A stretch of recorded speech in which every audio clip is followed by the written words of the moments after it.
होते हैं ना, उनके अलग अलग तरीके के बड़े एकदम फैंसी वाले स्वैग टाइप के जो नाम होते हैं, उस तरह के नाम वाली कंपनी है। आज हम उससे मुलाकात करने जा रहे हैं न्यूज पर यूज में। ज़ेगल प्रीपेड ओशन सर्विसेज, जी हाँ, ये है कंपनी का नाम। और कल इशू खुल रहा है, 18 सितंबर को होगा बंद। और इसका प्राइस रेंज जो रखा गया है वो है 156 रुपए से 164 रुपए। इसके अलावा 90 शेयरों के लॉट में आप अप्लाई कर सकते हैं। सिंगल लॉट में अप्लाई कर रहे हैं तो आप 14,760 रुपए की एप्लीकेशन सिंगल लॉट के लिए लगानी है। इश्यू साइज लगभग 550 करोड़ के आसपास है, जिसमें से 400 करोड़ रुपए के आसपास ऑफर फॉर सेल है, यानी कि एग्जिस्टिंग इन्वेस्टर्स बेचे हैं। 170 करोड़ नया इश्यू है जो जाएगा प्रोमोटर के पास में। मार्केट कैप होगा कंपनी का करीबन 2000 करोड़ रुपए के आसपास का। कंपनी क्या करती है थोड़ा सा मैं बता दूं, बाकी हम मैनेजमेंट से पूछेंगे। 2011 में कंपनी की शुरुआत हुई थी हैदराबाद से। B2B2C इस तरह का कारोबार करने वाली स्पेंड मैनेजमेंट कंपनी है। स्पेंड यानी कि खर्चा करने का मैनेजमेंट ये कंपनी करती है। सास आधारित software as a service fintech company है, कई सारे के प्रोडक्ट्स और सर्विसेज देती है। और आइए आपको टॉप मैनेजमेंट से मुलाकात करवाता हूं। हमारे साथ कार्यक्रम में शामिल हो रहे हैं कंपनी के MD और CEO अविनाश रमेश गोडखिंडी साहब हमारे साथ कार्यक्रम में शामिल हो रहे हैं, जो 2012 से कंपनी के बोर्ड पर हैं। बंगलुरु यूनिवर्सिटी से आपने इंजीनियरिंग में बैचलर्स की डिग्री हासिल की है। शिकागो यूनिवर्सिटी से अविनाश जी ने MBA की डिग्री ली है। सिटी बैंक में आप काम कर चुके हैं और अब इस कंपनी के MD के तौर पर अपनी सेवाएं दे रहे हैं। अविनाश जी बहुत बहुत स्वागत है आपका। धन्यवाद सर। सबसे पहले सर है ना, मैं सारा बाकी और कुछ समझूं आपके काम के बारे में, पहले तो बताओ सर ये नाम ज़ेगल ये कहाँ से आया सर, इसकी कहानी क्या है? पहले तो बहुत बहुत धन्यवाद अनिल जी, हमको ये अवसर देने का, इस प्रोग्राम पे आने का। Thank you sir. और ज़ेगल की शुरुआत 2011 में हुई और इसका नाम जो है ये एंटीडोट टू हैगल है। हम कहते हैं why haggle when you can Zaggle. तो अगर आप सोचेंगे कि हम जो भारतीय हैं, हमारी खासियत है हम सब जगह बेस्ट डील ढूंढते हैं और हम हैगल करने के लिए थोड़े ज्यादा मशहूर हैं। तो हमने सोचा कि हमारे जो भी स्टेक होल्डर्स हैं, हमारे कॉर्पोरेट कस्टमर हैं, हमारे यूजर हैं, हमारे पार्टनर मर्चेंट हैं, हम सबको पहले से क्यों ना बेस्ट डील दे दें ताकि कोई हैगल की जरूरत ही ना पड़े। तो why haggle when you can Zaggle, वो हमारा मतलब मकसद रहा है पहले से और इसीलिए नाम ज़ेगल है। मजा आ गया सर सुन के, बहुत बढ़िया, इंटरेस्टिंग, वेरी इंटरेस्टिंग। कहानी आपकी जोरदार है। अब सर बताओ कि आपकी कंपनी करती क्या है, एग्जैक्टली बिजनेस मॉडल क्या है? मतलब जैसे सपोज मैं एक आम इंसान हूँ, क्या मेरी लाइफ में कुछ है आपकी प्रेजेंस आपकी कंपनी की या हो सकती है? बिल्कुल बिल्कुल सर। तो आज हमारे साथ 2400 से ज्यादा कंपनियां काम करती हैं। कुछ 22 लाख के ऊपर, 23 लाख के ऊपर हमारे यूजर्स हैं। तो हम अनिल जी बेसिकली ये करते हैं कि अगर आप किसी भी कंपनी में देखें तो कंपनी के खर्चे होते हैं, कंपनी के एम्प्लॉय के लिए खर्चे होते हैं, उनके चैनल पार्टनर मतलब डीलर, डिस्ट्रीब्यूटर, रिटेलर, उनको जो इंसेंटिव देते हैं उसके खर्चे होते हैं, और फिर वो वेंडर को पेमेंट करते हैं। तो कई प्रकार के खर्चे होते हैं और हम इन सब खर्चों को मैनेज करने के लिए एक प्लेटफॉर्म देते हैं, एक सॉफ्टवेयर प्लेटफॉर्म देते हैं। तो जो यूजर होते हैं, जैसे एम्प्लॉयज हैं बड़ी बड़ी कंपनी के, Tata steel, persistent systems, green fly, Hiranandani, बहुत सारी बड़ी कंपनियां हमारे साथ काम करती हैं। और इन कंपनी के जो एम्प्लॉयज हैं और यूजर्स हैं, जैसे चैनल पार्टनर, जैसे मैंने बोला डीलर, डिस्ट्रीब्यूटर, रिटेलर, ये सब हमारे ऐप पे हैं। हमारे ऐप पे आके अपने पॉइंट्स चेक करते हैं कि इनको कितने रिवॉर्ड पॉइंट्स कंपनी दिए हैं और उन रिवॉर्ड पॉइंट्स को वो रिडीम करते हैं। हमारे प्रीपेड कार्ड्स में उसको डालते हैं। प्रीपेड कार्ड जो है रुपे, वीजा, मास्टर कार्ड के साथ हम इशू करते हैं with in partnership with banks like yes bank, IndusInd bank, ICICI, DBS, NSDL, बहुत सारे बैंकों के साथ हम काम करते हैं। और आज हमारा जो मार्केट शेयर है वो 16% है ऑफ प्रीपेड मार्केट। तो प्रीपेड कार्ड की मार्केट में हमारा 16% का मार्केट शेयर है। और इन कंपनियों को ये रिवॉर्ड पॉइंट्स का भी हम प्लेटफॉर्म देते हैं। और हम उनके बाकी एक्सपेंसेस जो हैं, जैसे अगर आपने ट्रैवल करा है, आपने कोई और कंपनी के बिहाफ पे एक्सपेंस इनकर करा है, तो उसके भी सारे आप बिल ऐप पे स्कैन करके अपलोड कर सकते हैं और वो अप्रूव हो जाते हैं और वो भी हम प्रोसेस कर देते हैं आपके लिए। तो ये एक संगम है सॉफ्टवेयर का, जो सॉफ्टवेयर प्लेटफॉर्म है, और एक पेमेंट इंस्ट्रूमेंट का। जैसे मैंने कहा प्रीपेड कार्ड्स हमारा 16% का मार्केट शेयर है। हम कॉर्पोरेट क्रेडिट कार्ड्स भी करते हैं यस बैंक के साथ। हमारा को-ब्रांडेड कॉर्पोरेट क्रेडिट कार्ड हाल फिलहाल में लॉन्च हुआ है। तो ये एक इकोसिस्टम है। तो सर मैं समझ गया कि जैसे अगर सपोज मैं अपने ऑफिस से कोई फॉरेन टूर पे जा रहा हूँ, कोई मतलब विजिट पे जा रहा हूँ, कोई काम से जा रहा हूँ, मैंने आपका प्रीपेड कार्ड ले लिया, वहाँ स्पेंडिंग कर दी, तो आप सारा वो मैनेज करेंगे, करेक्ट? परफेक्ट। Correct sir. हाँ, तो अब फॉर ये पॉइंट, हाँ, तो उसमें आपकी कमाई कैसे होगी? बिल्कुल सर। हाँ। तो हम विश्वास रखते हैं कि हम थोड़ी थोड़ी कमाई दूसरे दूसरे स्टेक होल्डर से लेते हैं, क्योंकि इंडिया में क्या है अनिल जी, सब जो लोग चाहते हैं कि प्राइस रीजनेबल हो, तो यूजर से तो हम कुछ चार्ज करते ही नहीं है। कॉर्पोरेट से हम चार्ज करते हैं सॉफ्टवेयर की फीस, जो पर यूजर पर मंथ होता है। और बैंक हमें जब भी कार्ड पे खर्चा होता है Anil ji, corporate credit card हो, प्रीपेड कार्ड हो, जब भी कार्ड पे पैसा खर्चा होता है, मान के चलिए 100 रुपया खर्चा हो रहा है, तो औसतन 1.5-2 रुपया आपको इंटरचेंज के माध्यम से मिलता है इशुइंग बैंक और जैगल। तो इशुइंग बैंक और जैगल के बीच में हमारे पास उतनी इनकम जनरेट होती है और उसका एक वास्ट मेजोरिटी हमारे पास आता है। तो बड़ा बड़ा हिस्सा हमको देती है बैंक, क्योंकि हम ये स्पेंड्स उनके लिए जनरेट कर रहे हैं, ये कॉर्पोरेट कस्टमर और यूजर हम उनके लिए लेके आ रहे हैं। तो चलिए, तो जो भी आप कॉर्पोरेट से थोड़ा बहुत सॉफ्टवेयर का पैसा लेते हैं और बाकी बैंक कॉर्पोरेट से सॉफ्टवेयर का पैसा लेते हैं और और बैंक बैंक से ट्रांजैक्शन का पैसा लेते हैं। परफेक्ट है, बिल्कुल ठीक बात है। अच्छा सर, अभी तक का जो मैं आपका ट्रैक रिकॉर्ड देख रहा था कि 2021 में आपके कस्टमर्स थे करीबन 1100, 22 में 1750, 23 में एकदम से 2400। तो ये कस्टमर बढ़ने की वजह क्या है? क्या इसका ये इस तरह के प्रीपेड कार्ड की एक्सेप्टेंस बढ़ रही है, या कुछ आप अलग एक्सपांशन या कोई ऐसी स्ट्रेटेजी, जरा वो समझाइए। अनिल जी क्या होता है, जैसे आज मैं आपको बताता हूँ, टाटा स्टील है। अगर आप टाटा स्टील के साथ काम कर रहे हैं तो टाटा ग्रुप की कई कई कंपनियां आपके साथ जुड़ जाते हैं। हमारे साथ बहुत सारे टाटा ग्रुप की कंपनियां काम करते हैं। मैं डीआरएचपी में उनका नाम नहीं है तो मैं उनका नाम नहीं ले सकता, पर ये कंपनियां हमारे साथ इसके लिए भी जुड़ती हैं क्योंकि वो देखती हैं कि अपने ग्रुप में जो है, अच्छा ये टाटा स्टील यूज कर रही है, ये खुश हैं, तो हम भी इसको यूज करें। तो कॉर्पोरेट में, स्पेशली एंटरप्राइज कॉर्पोरेट्स में, मिड मार्केट कॉर्पोरेट्स में ये बहुत चलता है कि बाकी कौन यूज कर रहा है। एक ये कारण है। दूसरा, आपके पार्टनर बैंक्स कौन है। जो बड़ी बड़ी कंपनियां होती हैं वो चाहते हैं कि जो बैंक है पार्टनर, वो भी बड़ी बैंक हो, अच्छी बैंक हो, जैसे यस बैंक है, इंडसइंड है, आईसीआईसीआई बैंक है, डेवलपमेंट बैंक ऑफ सिंगापुर है। ये सारी बड़ी बैंक्स हैं जो हमारे साथ जुड़ी हैं। तो कॉर्पोरेट को लगता है कि बैंक ने भी अपना ड्यू डिलिजेंस करा होगा, उन्होंने इनका सॉफ्टवेयर परखा होगा, देखा होगा। अगर वीजा इनको सपोर्ट कर रही है, वीजा इनके साथ काम कर रही है, रुपए इनके साथ बड़े पैमाने पे काम कर रहे हैं, तो फिर मतलब ये कुछ अच्छा ही दे रहे हैं हमको। तो ये जो एक आश्वासन मिलता है कॉर्पोरेट को और उनके यूजर को, और हमारी कंपनी जो है सर जीडीपीआर सर्टिफाइड है, मतलब डेटा जो है आपका पूर्ण रूप से सुरक्षित है। ये बहुत ही एक इम्पॉर्टेंट चीज होती है एंटरप्राइज कस्टमर्स के लिए। सारे जो सॉफ्टवेयर के सर्टिफिकेशंस हैं, पीसीआई डीएसएस, आईएसओ 27001, वीएपीटी, ये सारे जो मेन सर्टिफिकेशंस हैं ये सब हमारे पास हैं।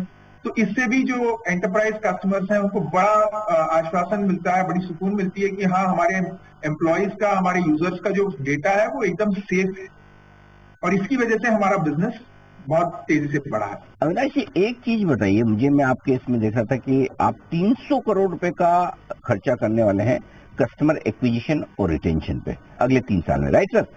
जबकि मैं पिछले 3 साल की आपकी कस्टमर एक्विजिशन की कॉस्ट और रिटेंशन देख रहा हूँ तो वो कुल मिला के खाली 65 करोड़ है। तो ऐसा अगले 3 साल में क्या बदलने वाला है कि 65 करोड़ की जगह आप इतना 300 करोड़ इतना बड़ा खर्चा करेंगे? अनिल जी देखिए, बिजनेस बढ़ रहा है और हमने जो हमारा कॉर्पोरेट क्रेडिट कार्ड लॉन्च किया है यस बैंक के साथ, हमारे साथ बाकी बड़ी बड़ी बैंक्स भी जुड़ी हैं, आईसीआईसीआई जैसे, जिनके साथ हम क्रेडिट कार्ड्स करते हैं। और इन प्रोग्राम्स के लिए आपको एक इन्वेस्टमेंट की लागत की जरूरत पड़ती है। कस्टमर के रिटेंशन पे भी हम खासा ध्यान देते हैं, बोथ सिर्फ एक्विजिशन पे नहीं। हमारा B2C मॉडल नहीं है तो हमारा एक्विजिशन पे बर्न ज्यादा नहीं होता, पर जब भी आप कस्टमर को अक्वायर कर लेते हैं, यूजर को अक्वायर कर लेते हैं, आप चाहते हैं कि उनको ज्यादा से ज्यादा खुश रखें, उनको आदत पड़ जाए कि वो हर जगह जब भी पेमेंट करने की सोचें तो वो पहले ड्रैगल की ही सोचें। और उस सोच को बदलने के लिए अगर आप देखेंगे, स्विगी, जोमैटो, बुक माई शो, मेक माई ट्रिप, यात्रा हमारा बहुत बड़ा पार्टनर है ट्रैवल के क्षेत्र में। तो इन सब प्लेटफॉर्म्स पे सर जब आप शुरू में इनको इस्तेमाल करते थे तो लोग कन्वीनियंस फी देने से कतराते थे, सोचते थे कि नहीं मैं तो डायरेक्टली एयरलाइन पे बुक कर लूंगा वगैरह वगैरह। आज हम सब खुशी खुशी राजी खुशी कन्वीनियंस फी भी देते हैं, प्लेटफॉर्म फी भी देते हैं, क्योंकि हमको ये यकीन हो गया है कि इस प्लेटफॉर्म से हमको जो सर्विस मिलती है वो काफी बहुमूल्य है। तो हमारे भी वही उद्देश्य है कि लोग हमारा प्लेटफॉर्म ज्यादा से ज्यादा यूज करें, हमारा कॉर्पोरेट क्रेडिट कार्ड ज्यादा यूज करें, और उसके माध्यम से लोग हैबिचुएटेड हो जाएं, उनकी आदत बन जाए, जैगल के बारे में सोचें और जैगल को यूज करें। अविनाश जी, एक चीज और बताएं, आपके ट्रेड रिसीवेबल्स और थोड़े फाइनेंशियल के बारे में सवाल पूछना चाहता हूँ। एक तो ये कि आपके जो डेटर्स हैं वो 22-23 करोड़ से बढ़कर 100 करोड़ पहुंच गए, परसेंटेज ऑफ रेवेन्यू भी बढ़ रहे हैं, और इसी वजह से शायद आपके 2023 वाले फाइनेंशियल ईयर में थोड़े कैश फ्लोज नेगेटिव रहे हैं। तो जरा एक बार ये बताएं कि कैश फ्लो नेगेटिव रहने के कारण क्या है, क्या आगे पॉजिटिव रहेंगे? दूसरा, आपका डेट है वो पिछले साल भर में डबल हुआ है, उसकी क्या वजह है? तो अनिल जी देखिए, फॉरवर्ड लुकिंग स्टेटमेंट तो मैं नहीं कर सकता हूं, पर अगर आप देखेंगे तो हमने जैसे एक्सपैंड करा है with bigger banks and bigger corporates, तो इन बैंक्स से जो हम इनवॉइस करते हैं, पहले से 30 तारीख ट्रांजैक्शन होती है, फिर 4-5 तारीख तक हम इनवॉइस देते हैं, और फिर वो 30 से 45 दिन लेते हैं वो इनवॉइस प्रोसेस करने के लिए। तो उसमें रिसीवेबल आता है। कॉर्पोरेट को जो सैस फीस होती है उसमें भी मतलब 30 दिन का डेटा इकट्ठा करते हैं, और फिर वो फाइल भेजी जाती है, उसके बाद इनवॉइस जनरेट होता है, और फिर वो भी 30 दिन लेते हैं। तो जब आप कॉर्पोरेट के साथ, बड़े कॉर्पोरेट के साथ, एंटरप्राइज के साथ बिजनेस करते हैं, तो थोड़ा ना थोड़ा आपको उनको क्रेडिट के साथ सपोर्ट करना पड़ता है। इस पे भी हम काफी कोशिश कर रहे हैं कि आने वाले सालों में हम एहतियात से काम करें और ध्यान दें कि ये कंट्रोल में रहे। दूसरी चीज, आप जो बात कर रहे हैं हमारे कैश फ्लोज की, हमारी काफी इन्वेस्टमेंट भी रही है last year in building the credit card platform and Zoyer हमारा अकाउंट्स पेएबल का प्लेटफॉर्म है। बहुत बड़ा लॉन्च था हमारा लास्ट ईयर, और उस लॉन्च को, उस पूरे एक्सपेंस को हमने इनकर करा, और काफी सारा वो खर्चा जो है हमने पूरा एक्सपेंस आउट कर। तो इन वजह से हमारा जो कैश फ्लो था वो last year as a one off था कि वो नेगेटिव आया। बट ओवरऑल अगर आप देखेंगे तो इस क्षेत्र में अनिल जी, कितनी सास फिनटेक क्षेत्र में पिछले 4 साल से लगातार पैट पॉजिटिव कंपनियां हैं। ये एक मैं बात आपके श्रोताओं तक पहुंचाना चाहता हूं कि न्यू एज कंपनी जिसमें ग्रोथ है, जिसमें हमारे हिसाब से हमने बहुत वैल्यू रखा है टेबल पे इन्वेस्टरों के लिए, और हमने कंसिस्टेंट लगातार 4 साल प्रॉफिट्स जनरेट किए हैं। तो ये एक मैं बोलता हूँ बहुत इंपॉर्टेंट चीज है, कॉम्बिनेशन है of high growth, we are leading spend management. Sir, वो 4 साल से आपने प्रॉफिट बढ़ाया, वाकई में अच्छी बात है एक्चुअली, क्योंकि जनरली आजकल स्टार्टअप्स में और new age e commerce company में इश्यू आने के पहले मुनाफा दिखता नहीं है, लेकिन नजर ना लगे सर, आजकल है ना आरबीआई की नजर बड़ी पैनी है एक्चुअली। अभी वो हमने देखा था कि उन्होंने डेबिट कार्ड पे फीस उन्होंने लिमिट कर दी, कहीं प्रीपेड कार्ड पे नजर पड़ गई। तो ये जो रेगुलेटरी रिस्क है, कितना फर्क पड़ सकता है? दूसरा एक और चीज जानना चाहिए, आपके कॉम्पिटिटर कौन है सर? तो देखिए, आरबीआई ने तो वैसे मार्च 24, 2023 में एक एनपीसीआई के माध्यम से एक रूल जारी किया था, जहां पे उन्होंने इंटरचेंज 1.1% दिया था for all prepaid card transactions on UPI for over transaction over 2000 rupees. 2000 रुपए से ज्यादा का अगर आपने कोई ट्रांजैक्शन किया किसी मर्चेंट पे, तो अब तक जो जीरो था उन्होंने 1.1% ये हाल फिलहाल के मार्च में ये एडिशनल इंटरचेंज कंपनियों के लिए दिया है। तो हमारा ऐसा मानना है कि आरबीआई की जो नीति है वो बहुत पारदर्शी है, वो बहुत सोच समझ के करते हैं। उन्होंने ये प्रीपेड पे जो इंटरचेंज रखा भी है इतने सालों तक, हालांकि उन्होंने डेबिट कार्ड पे कुछ अंकुश लगाया, वो बहुत सोच समझ के रखा है, क्योंकि वो जानते हैं कि प्रीपेड जो है फाइनेंशियल इंक्लूजन का एक बहुत बड़ा हथियार है, फाइनेंशियल इंक्लूजन में उसका बहुत बड़ा योगदान है। और आरबीआई चाहती है कि ज्यादा से ज्यादा देश में लोग डिजिटल प्लेटफॉर्म पे आए, डिजिटल के माध्यम से पेमेंट करें, कैश कम से कम हो जाए इकोनॉमी में, और उस एक उद्देश्य, उस एक गोल की तरफ प्रीपेड कार्ड बहुत ज्यादा सपोर्ट देती है to the economy. Nearest competitor listed या अनलिस्टेड स्पेस में कौन है सर? इंडिया में तो कोई हमारे डायरेक्ट कॉम्पिटिटर्स नहीं है लिस्टेड अनलिस्टेड स्पेस में। अच्छा। क्योंकि अगर आप देखेंगे कि हम जिस स्पेस में जिस तरह से रिवॉर्ड्स भी कवर करते हैं, एक्सपेंस मैनेजमेंट भी कवर करते हैं, एम्प्लॉय बेनिफिट भी कवर करते हैं, वेंडर पेमेंट्स भी कवर करते हैं, क्रेडिट कार्ड्स भी को ब्रांडेड इशू करते हैं बैंक के साथ, प्रीपेड कार्ड्स भी को ब्रांडेड इशू करते हैं बैंक के साथ। तो आज अगर आप देखेंगे कोई भी कॉर्पोरेट, कोई भी यूजर थक गए हैं बहुत सारे प्लेटफॉर्म से, बहुत सारे ऐप से, बहुत सारे लॉगिन से, बहुत सारे कार्ड से, सबको एक ऐप चाहिए, सिंपल चाहिए। तो एंट्री बैरियर है या मतलब आपकी स्पेशलिटी ज्यादा है, मतलब घुसना मुश्किल है इस बिजनेस में किसी के लिए? सर मैं आपको इस तरह से समझाता हूं कि जो बड़े बड़े कॉर्पोरेट्स हैं जिनका मैंने नाम लिया, टाटा स्टील हो गया, परसिस्टेंट सिस्टम्स हो गया, संजीव गोयनका की ग्रुप की कंपनी है, फिलिप्स कार्बन, एऑन है, ये सारे हमारे पार्टनर्स हैं। और बड़े बड़े बैंक्स जो हैं सर, इनमें क्रैकिंग करना अनिल जी बहुत मुश्किल होता है। ये बहुत आसानी से आपको कॉन्ट्रैक्ट देते नहीं है, बहुत इनकी ड्यू डिलिजेंस होती है, बहुत चेक्स करते हैं वो। और बड़े बैंक जो हैं देखते हैं कि बाकी किस बड़े बैंक के साथ आप काम कर रहे हैं।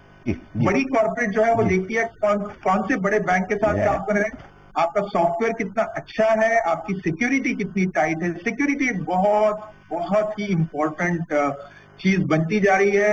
लोग अपने डेटा, अपने एम्प्लॉयज के डेटा, अपने पैसे की सिक्योरिटी के बारे में बहुत चिंतित हैं। और जो उनको वो आश्वासन दे सके कि देखिए आपका डेटा सुरक्षित है, आपके पैसे सुरक्षित हैं, उनके साथ कंपनियां जुड़ना चाहेंगी। वो आश्वासन देना बहुत कठिन है अनिल जी, क्योंकि आपको अपने काम से आश्वासन देना पड़ता है, सिर्फ कहने से आश्वासन नहीं होता। 12 साल की हमारी ट्रैक रिकॉर्ड है। अविनाश जी, आपकी बातें सुन के मजा आ गया था, मतलब कि आपके दिमाग में एकदम क्लैरिटी है काम को लेकर, विजन को लेकर। पर्सनल सवाल पूछूं सर एक? बताइए सर। अच्छा, एक तो चीज ये कि सर ये आप फाउंडर आप ही है ना कंपनी के, राइट? सर हमारे founder Raj ji executive chairman है, मैं मैनेजिंग डायरेक्टर और सीईओ हूं, और हम दोनों को प्रोमोटर्स हैं। अच्छा हाँ, तो प्रोमोटर है, मतलब फाउंडर नहीं तो प्रोमोटर। तो आप ये सब शिकागो में पढ़ के आए, फिर यहाँ इसमें कैसे घुस गए? एक तो ये थॉट कहाँ से है? दूसरा ये, इतनी अच्छी हिंदी हैदराबाद के होके कैसे बोले थे आप? अनिल जी, मेरी परवरिश दिल्ली में हुई। हाँ, मैं हालांकि साउथ से हूँ, पर मैं पला बड़ा दिल्ली में। हाँ। और तो दिल्ली वाला ही हूँ मैं, एक तरह से आप बोलिए। और दूसरी चीज अनिल जी, जब मैं शिकागो में था, बाहर जब था, लंदन में भी था, ब्रसल्स में था, हमेशा ये ख्वाहिश थी कि वापस देश जाए। अरे वाह! इंडिया के लिए कुछ करें, भारत के लिए कुछ करें, ये हमेशा था। मेरा ही नहीं, मेरी वाइफ का भी ये हमेशा से था कि हम वापस जाएं और कुछ हमारा योगदान रहे हमारे देश की तरफ से। हम बहुत बेनिफिट पाते हैं हमारे, मतलब मेरी जो कॉलेज, इंजीनियरिंग कॉलेज की फीस थी अनिल जी, गवर्नमेंट कॉलेज था, 2-2.5 हजार की साल की फीस थी मेरी। तो ये किसने दिया? ये टैक्स पेयर नहीं दिया, ये देश नहीं दिया। तो हम कैसे उसको कुछ वापस दे सकते हैं, ये भावना हमेशा से थी, और वो आज भी है और बरकरार रहेगी। बहुत बढ़िया, नोबल थॉट्स हैं सर, और मजा आया ऐसे आईपीओ के बारे में, ऐसी कंपनी के बारे में जब हम सुनते हैं कि नए जनरेशन के एंटरप्रेन्योर्स अच्छा काम कर रहे हैं, कुछ अच्छे अलग फील्ड में कर रहे हैं और टेक्नोलॉजी का इस्तेमाल करके कंपनी को बड़ा बना रहे हैं, अच्छा लगता है सर। अविनाश जी, बहुत बहुत धन्यवाद आपका, आपने समय दिया और पूरी डिटेल में अपने कंपनी के बारे में और अपने आईपीओ के बारे में हमारे दर्शकों से बातचीत की। Thank you so much sir, और wish you all the best. Thank you, बहुत बहुत धन्यवाद अनिल। धन्यवाद सर, अच्छा लगा आपसे बात करके, थैंक यू। बिल्कुल सर, अच्छा मुझे भी बहुत लगा, लेकिन एक चीज आखिर में आपने बोल दी जो कुछ लोगों को कम अच्छी लगी, मुझे ट्विटर पे फीडबैक भी आने लगे। आपने कहा कि मेरा और मेरी वाइफ दोनों का इरादा था कि वापस हिंदुस्तान आ जाएं। हाँ जी, कुछ लोग समझ रहे थे कि अभी तक आपकी शादी हुई नहीं है शायद। 14.5 साल का बेटा भी है। चलिए, हमारी शुभकामनाएं उनके लिए भी, आपकी कैपिटल मार्केट की इनिंग दमदार साबित हो। All the best sir. Thank you so much. तो अविनाश रमेश गोडखिंडी साहब बताते हैं अपने आईपीओ के बारे में। कल ये आईपीओ खुलने वाला है, हम इसका कल विस्तार से करेंगे विश्लेषण। उससे पहले एक छोटे से ब्रेक का वक्त है।